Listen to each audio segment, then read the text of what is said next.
कोई भी ऐसे दिनों से नहीं गुजरना चाहता।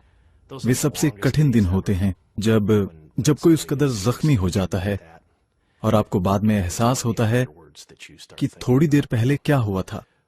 सुबह के करीब 8 या 8:30 बजे थे। सारे औजार जुटाने और सुबह की अपनी सेफ्टी मीटिंग के बाद सभी लोग काम पर जा रहे थे और ऐसा लगता था कि ये नौजवान उस स्थान के पीछे की ओर से जा रहा था जहां नाली का काम चल रहा था। वहां वो एक जाली के ऊपर से गुजरा और वो जाली ढीली हो गई और वो उसमें गिर गया।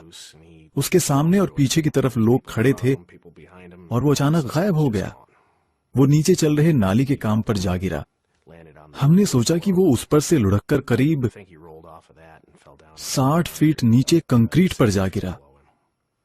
हम उसकी मदद के लिए सीधे नीचे भागे, लेकिन हम ज्यादा कुछ नहीं कर सकते थे। वो नहीं बचा। कुछ देर के लिए वो जिंदा रहा, लेकिन वो शायद उसके लिए और भी बुरा था। सबसे मुश्किल हिस्सा, उस समय उसके पिता वहां खड़े थे। वो इसी पावर प्लांट में काम करते थे। उसके पिता हमारे सुपरिंटेंडेंट के सामने जा खड़े हुए। तुमने मेरे लड़के के साथ क्या किया? आप ऐसी स्थिति का सामना कभी नहीं करना चाहते और आप जानते हैं कि किसी को ये बताना कि उनका कोई प्रियजन घर नहीं लौटेगा, ये एक भयंकर चीज है। और ये काफी बुरा दृश्य होता है जब वे जो कुछ हुआ है उसका नतीजा देखने के लिए वहां होते हैं। मैं तो समझ ही नहीं पाया या मुझे विश्वास ही नहीं हुआ कि ऐसा कुछ कभी हो सकता था। और मैंने पहली बार ऐसी गंभीर दुर्घटना देखी थी। और आपको लगता है कि जहां आप हर बात का ध्यान रखते हैं ऐसी चीजें नहीं हो सकती, लेकिन ऐसा नहीं है। एक छोटी सी गलती से कुछ भी हो सकता है।